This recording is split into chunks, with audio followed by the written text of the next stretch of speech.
So guys, जैसा कि हमने पिछले एपिसोड में देखा कि हुआ युआन ने वांग लिन को मार दिया था, पर सीटू नान ने अपने सोल के आखिरी पावर का यूज करके उसके कॉन्शियसनेस के अंश को बचा लिया और हेवन डिफाइनिंग बीट को बैटलफील्ड पैसेज के स्पेशल क्रेग में भेज दिया था। फिर अब हम 500 साल पहले का सीन देखते हैं। नान जी दूसरे सेट के स्टूडेंट्स के साथ बैटलफील्ड पैसेज में जाते हैं। वहाँ जाइंट डीमन क्लेन का डीमन उन पर अटैक कर देता है। अचानक वहाँ एक स्पेशल क्रेग ओपन हो जाता है और वो डीमन क्रेग के अंदर चला जाता है। नान जी भी क्रेग के अंदर जाने लगते हैं, पर हेंग माउंटेन सेक्ट के फाउंडर हेंग यूजी उन्हें बचा लेते हैं। वो कहते हैं कि नेसेंट सोल रियल्म का जायंट कल्टिवेटर भी इस स्पेशल क्रेग के प्रेशर से नहीं बच सकता। मुझे नहीं लगता है कि ये कोई नॉर्मल स्पेशल क्रेग है। नान जी कहते हैं कि मैंने सुना है कि स्पिरिचुअल टावर की बॉडी वाला कल्टिवेटर भी स्पेशल क्रेग के सक्शन को बर्दाश्त नहीं कर सकते और वो जिंदा क्रेग के अंदर पहुंच जाते हैं। मैं सोच भी नहीं सकता हूँ कि क्रेग के अंदर क्या होगा। फिर हम 500 साल बाद बैटलफील्ड स्पेस का सीन देखते हैं। वांडरिंग सोल से बैटलफील्ड स्पेस में आने वाले हर एक कल्टिवेटर की सोल को निकलकर उनकी बॉडी से डिस्ट्रॉय कर देती है। एक वांडरिंग सोल वांग लिन की सोल को निकलने के लिए जाती है, मगर वांग लिन उस वांडरिंग सोल को भी अपनी बॉडी में एजो कर लेता है। हेमन डिफाइनिंग बीट की मदद से आसपास की सारी वांडरिंग सोल्स को एजो कर लेता है, जिसकी मदद से उसका हाथ बिल्कुल ठीक हो जाता है और वो एक ड्यूरिंग सोल में बदल जाता है। फिर हम 700 साल बाद का सीन देखते हैं। दरअसल बैटलफील्ड स्पेस के 1000 साल बाहरी दुनिया के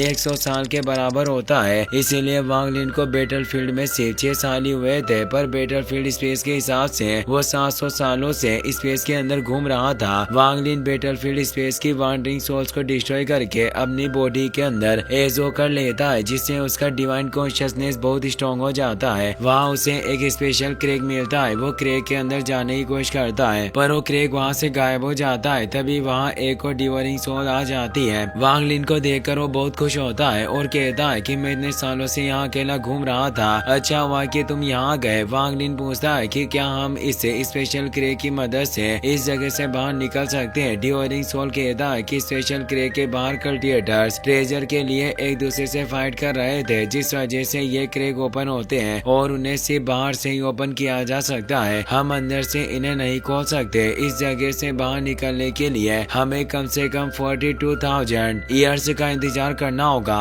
वांग लिन कहता है कि मेरे पास इतना वक्त नहीं है, मुझे जल्दी यहाँ से बाहर निकलना होगा। यह कहकर अपने डिवाइन कॉन्शियसनेस को स्पेशल में भेजने लगता है। डिवरिंग सोल कहता है कि अगर तुमने ये सब नहीं रोका तो मुझे डर है कि तुम मारे जाओगे। अगर तुम 300 सालों तक भी ये सब चीजें करोगे तो बाहरी दुनिया में सिर्फ 3 साल होंगे। मैं जानता हूँ कि तुम इस जगह से बाहर निकलना चाहते हो और अपने कॉन्शियसनेस की मदद से अपनी बॉडी को ढूंढ रहे हो, पर तुम्हारी बॉडी इस स्पेस में नहीं है, जिस वजह से तुम यहाँ से बाहर नहीं निकल सकते। मगर वांग लिन उनकी बातों पर ध्यान नहीं देता और अपने डिवाइन कॉन्शियसनेस में भेजता रहता है। स्पेशल क्रेग के दूसरी तरफ व्हीलिंग लीव्स सेक्ट का स्टूडेंट कुनबू वांग लिन के डिवाइन कॉन्शियसनेस को पकड़ लेता है, मगर मार्शल स्पिरिट सेक्ट का स्टूडेंट शुआओ वहाँ आकर उससे कॉन्शियसनेस छीन लेता है। इससे कुनबू को काफी गुस्सा आता है और वो शुआओ से कॉन्शियसनेस छीनने की कोशिश करता है। तभी शुआओ का साथी गेयांग वहाँ जाता है। वो शुआओ से कहता है कि इस स्टूडेंट ने कॉन्शियसनेस को पहले देखा था, इसीलिए तुम इसे नहीं ले सकते। कुनबू शुआओ से कहता है कि तुम्हारा सीनियर ब्रदर तुमसे ज्यादा ताकतवर है और समझदार भी। अगर तुमने कॉन्शियसनेस मुझे नहीं दिया तो मैं तुम्हें जिंदा नहीं छोड़ूंगा। ये कहकर वो अपने लोटस से शुआओ पर अटैक कर देता है, जिस वजह से शुआओ कॉन्शियसनेस को नहीं पकड़ पाता और कुनबू से ले लेता है। वो दोबारा अपने लोटस से शुआओ पर अटैक करता है। शुआओ अपने वेपन की मदद से लोटस को रोकने की कोशिश करता है, मगर लोटस काफी स्ट्रॉन्ग था, जिस वजह से शुआओ को काफी तकलीफ होती है और वो गे यांग से मदद मांगता है। कुनबू का ध्यान शुआओ की तरफ था,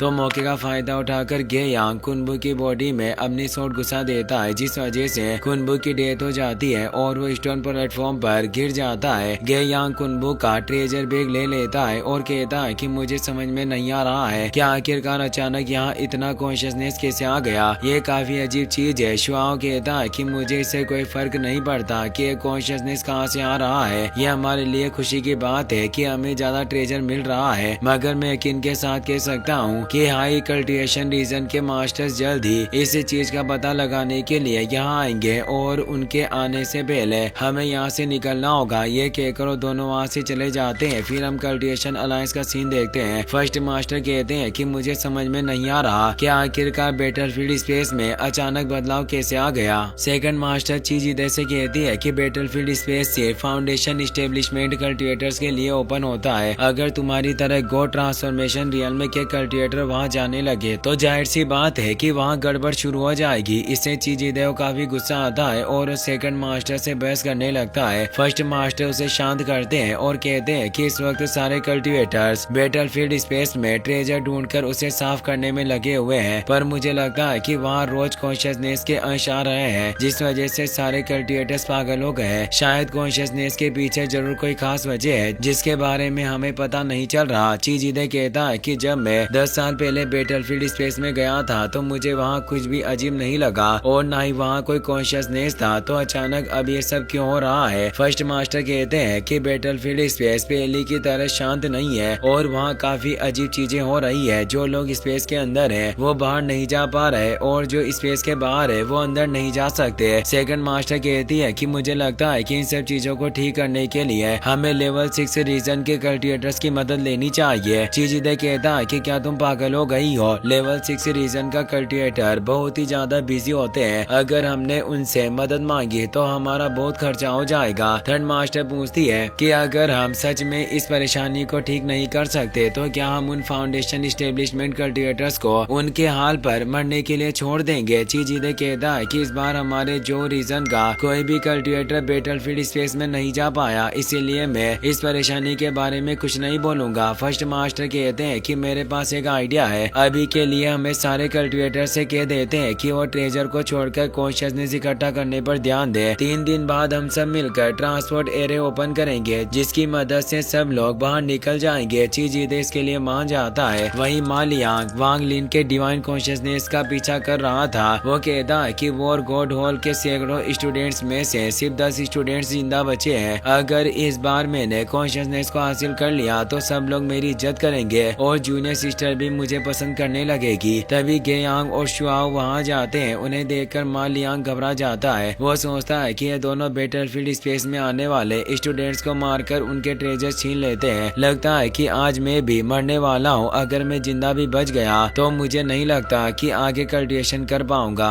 शुआओ मा लियांग से पूछता है कि क्या ये कॉन्शियसनेस तुम्हारा है? मा लियांग कहता है कि कॉन्शियसनेस मेरा नहीं है, मैं बस इसका पीछा कर रहा था। अगर आप चाहें तो इसे रख सकते हैं, इसके अलावा आप मेरे ट्रेजर भी ले सकते हैं। मैं बस चाहता हूँ कि आप मुझे जिंदा छोड़ दें ताकि मैं बर्निंग फायर रीजन में वापस लौट सकूं। ये कहकर वो गेयांग को अपनी सोट और शुआओ को अपना स्टोरेज बैग दे देता है। शुआओ कहता है कि आज तक मैं जितने भी लोगों से मिला हूँ तुम उनमें से समझदार हो। तुमने पहले ही अपने ट्रेजर हमें दे दिया तो अब तुम यहाँ से जा सकते हो। ये बात सुनकर मा लियांग खुश हो जाता है और वहाँ से जाने लगता है, लेकिन गेयांग पीछे से उसकी बॉडी में सोट घुसा देता है। वो कहता है कि मैंने तुम्हें यहाँ से जाने के लिए नहीं कहा था, तो आखिरकार तुम मेरी इजाजत के बिना यहाँ से कैसे जा सकते हो? ये कहकर वो मा लियांग की बॉडी से सोट निकाल लेता है और शुआओ के साथ वहाँ से चला जाता है। बॉडी में सोट घुसने की वजह से मा लियांग की हालत खराब हो जाती है और उसकी डेथ करीब आने लगती है। अचानक उसके सामने बहुत सारे स्पेशल क्रेक ओपन हो जाते हैं। वांग लिन मा लियांग से कहता है कि मुझे एक ऐसे शख्स की बॉडी चाहिए जो मौत के करीब हो। तुम्हें देखकर ऐसा लग रहा है कि तुम मरने वाले हो। अगर तुम अपनी बॉडी मुझे देने के लिए मान जाते हो तो मैं तुम्हारी आखिरी इच्छा पूरी कर दूंगा। मा लियांग मरने वाला था और उसके पास कोई रास्ता नहीं था। वो गेयांग और शुआओ से बदला लेना चाहता था, इसीलिए वो वांग लिन को अपनी बॉडी देने के लिए हाँ कर देता है। वो कहता है कि अगर तुम उन्हें मारने में मेरी मदद करोगे तो तुम मेरी बॉडी को ले सकते हो। वांग लिन कहता है कि मैं तुमसे वादा करता हूँ कि जिस किसी ने भी तुम्हें चोट पहुँचाई है मैं उन्हें जिंदा नहीं छोड़ूंगा और तुम्हारा बदला लेकर आऊंगा। ये कहकर वो अपना डिवाइन कॉन्शियसनेस इकट्ठा करने लगता है और अपने सारे कॉन्शियसनेस को मा लियांग की बॉडी में डालने लगता है, जिससे वांग लिन को काफी तकलीफ होती है और वो दर्द से चिल्लाने लगता है। वांग लिन के कॉन्शियसनेस की वजह से वहाँ एक ब्लास्ट होता है जिस वजह से मा लियांग बेहोश होकर नीचे गिरने लगता है, लेकिन तभी वांग लिन उसकी बॉडी को अपने कंट्रोल में कर लेता है। वो कहता है कि टेंग हुआ युआन में वापस आ चुका हूँ और अब तुम मुझसे बचकर नहीं भाग सकोगे। ये कहकर अपने डिवाइन कॉन्शियसनेस को अपने पास बुलाता है। बैटलफील्ड स्पेस में हर तरफ फैला हुआ कॉन्शियसनेस वांग लिन के पास जाने लगता है। जिस स्टूडेंट ने उसका कॉन्शियसनेस अपने स्टोरेज बैग में रख लिया था तो उसके बैग में से भी कॉन्शियसनेस निकलकर वांग लिन के पास चला जाता है और वांग लिन वांगलिन उसे अपनी बॉडी में एजो कर लेता है। इसी के साथ ये एपिसोड यहीं पर खत्म हो जाता है।